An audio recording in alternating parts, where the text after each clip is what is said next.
कि ऐसे ऐसे पोलों पर मतदान 30-35% के अंदर रह गया। भारतीय जनता पार्टी एक तरफा चुनाव जीतती है।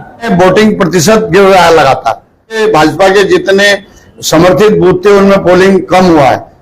हाईएस्ट वोटिंग बीजेपी को होती थी, वहां 31% पोल हुआ है। तो ये दिखा रहा है कि जनता मन बना चुकी है कि इस सरकार की विदाई होने जा रही। तो ये दिखा रहा है कि जनता मन बना चुकी है कि इस सरकार की विदाई होने जा रही है। सुना आपने?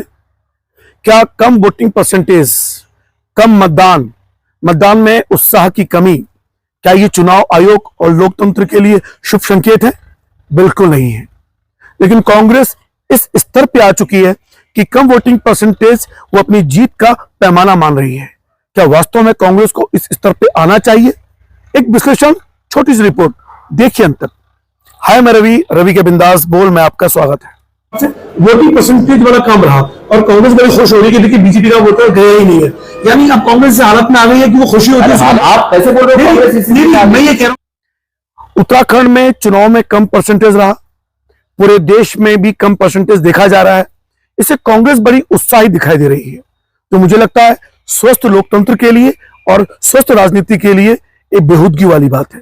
कारण क्या है कि चुनाव आयोग ने बहुत कोशिश की कि वोटिंग परसेंटेज बढ़े, पर कांग्रेस इसमें खुश है। पहले आप इन नेताओं के पूरे बयान सुनिए। बाद में किसी एक पोल का नाम ले रहे थे हो कि ऐसे ऐसे पोलों पर मतदान 30-35% के अंदर रह गया। मंडी चौक, जहां भारतीय जनता पार्टी एक तरफा चुनाव जीतती है।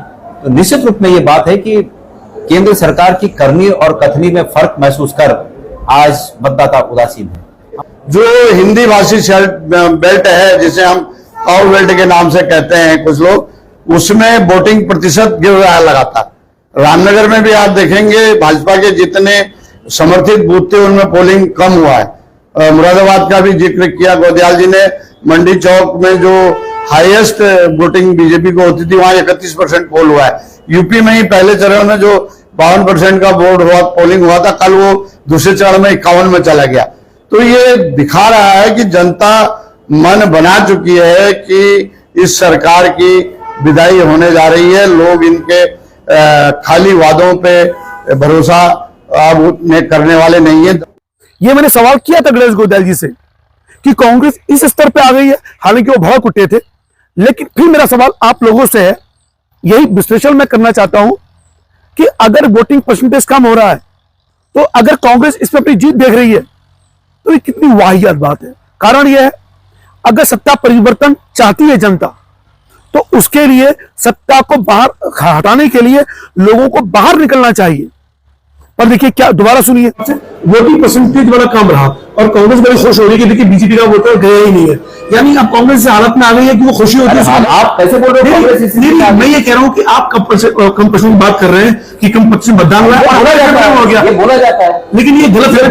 लोकतंत्र में बीजेपी के बड़े नेताओं के स्टेटमेंट दिखा दूं आपको कि जो विभिन्न आकलन करते हैं कि कम हुआ तो उनको फायदा है, ज्यादा हुआ तो उनको फायदा है या नुकसान है, ये आकलन है। इसमें ये कौन सी बात होगी? लेकिन गोयल जी, ये कहा जाता है कि ज्यादा प्रतिशत मतदान होने से ये एंटी कंपल्सरी वोट माना जाता है। लेकिन अगर कम वोट हुआ है, ऐसा है 2009, 2014, 2019 देख लीजिए आप, रेजिंग ट्रेंड था, लेकिन जो सत्ता में थे वही जीते।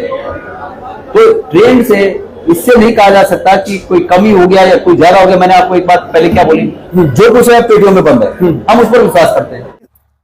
ये कह रहे हैं कि सत्ता परिवर्तन के लिए कम वोटिंग परसेंटेज होना, यानी मतदान चाहता है कि बीजेपी हार जाए। अरे ये कैसे हार जाए?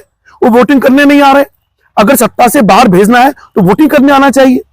और कांग्रेस इसलिए खुश हो रही है कि कम वोटिंग परसेंटेज उसके जीत का पैमाना है। यानी वो कह रही है कि जहां बीजेपी का वोटर है वो वोट जाने जा नहीं रहा है, लेकिन हमारा वोटर, जो हमारा कैडर वोटर है, वो वोट देने जा रहा है, उसे जाना चाहिए। मुझे लगता है कि ये जो चीज है, अगर हम जीत चाहते हैं स्वस्थ लोकतंत्र में, तो हम उन वोटरों को जिन्हें आप बीजेपी का मान रहे हो, उन्हें कहिए कि अगर आपको लगता है कि बीजेपी गलत करते, वोट डालो उसके खिलाफ। लेकिन आप चाहते हो कि नहीं, बीजेपी का वोटर वोट डालने ना जाए और आप बड़े खुश हो जाओ और इससे आपकी जीत सुनिश्चित हो जाए।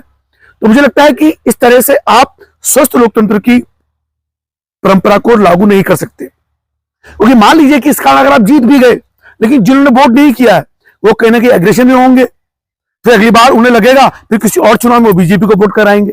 तो आपको तो उन्हें बताना है, समझाना है कि आप बीजेपी से नाराज हो तो सही नीतियां हम लाएंगे, आप वोट करो हमें। क्योंकि जब कभी भी सत्ता परिवर्तन होता है तो यह माना जाता है कि वोटिंग परसेंटेज बढ़ जाता है और बढ़ जाना चाहिए, लेकिन आप चाहते हो कि वोटिंग परसेंटेज कम रहे और तब सत्ता परिवर्तन हो जाए, तो ये तो स्वस्थ लोकतंत्र की निशानी नहीं है। इसका मतलब यही जाता है कि कांग्रेस चाहती है कि बीजेपी का जो वोटर है वोट डालने जाए ही ना, हमारा वोटर बाहर निकल जाए और हम आसानी से जीत जाएं। तो मैं उन लोगों से निवेदन करना चाहता हूं कि जो इस कारण से वोटिंग करने नहीं जा रहे हैं कि हम तो थके हुए हैं, गर्मी हो रही है, ये हो रहा है, वो हो रहा है, और हम वोटिंग करने नहीं जा रहे हैं, तो मुझे लगता है कि आप लोकतंत्र के लिए नुकसान पैदा कर रहे हैं और अपनी पार्टी को हराने का काम कर रहे हैं। क्योंकि अगली पार्टी इसलिए खुश हो रही है कि बीजेपी का वोटर तो वोट डालने जा ही नहीं रहा है। तो निवेदन करना चाहता हूं कि सच्चे लोकतंत्र के लिए वोट डालने जरूर चाहिए। अगर आपको बीजेपी से नाराजगी है तो वोट दिखाइए उनको, आप नोटा में वोट डालिए, आप दिखाइए हम आपसे नाराज हैं, खफा है। मान लीजिए कि आप खफा है, वोट डालने नहीं जा रहे हैं, पर आप डालना चाहते हैं बीजेपी को, लेकिन आप वोट डालने नहीं जा रहे कि यार हम उससे दगाई नहीं कर सकते। इससे होगा क्या, बीजेपी को यह लगेगा कि तो गर्मी है इस कारण वोट डालने नहीं आए। अगर आपको वास्तव में नाराजगी है बीजेपी से तो आप वोट डालने जाओ, नोटों में वोट डालो, ताकि सरकार को लगे हाँ यार कि ये नाराज वोटर है, हमें आप सही दिशा में अगर कोई कमी है उसे भरपाई करनी पड़ेगी, वो आपसे बयान लेगी। लेकिन कांग्रेस खुश हो रही है कि कम वोटिंग परसेंटेज है, शायद गर्मी बड़ा कारण हो सकता है, गेहूं कटाई का मौसम चल रहा है, भीषण गर्मी के कगार पर है। मुझे लगता है कि इस वाले मामले पर कांग्रेस को थोड़ा सा लोकतांत्रिक होना चाहिए और लोगों को उत्साहित करना चाहिए, वोट डालने आओ। अगर आप नाराज हो तो बीजेपी के खिलाफ वोट करो, नोटा को वोट दो, लेकिन बाहर तो निकलो। लेकिन कांग्रेस खुश। आपका इस विषय पे क्या कहना है टिप्पणी जरूर दीजिएगा, और रिपोर्ट पसंद आई हो तो इस चैनल को, जो आपका अपना चैनल है रवि के बिंदास बोल, उसे सब्सक्राइब फॉलो जरूर कीजिएगा। जय उत्तराखंड, जय भारत, जय लोकतंत्र।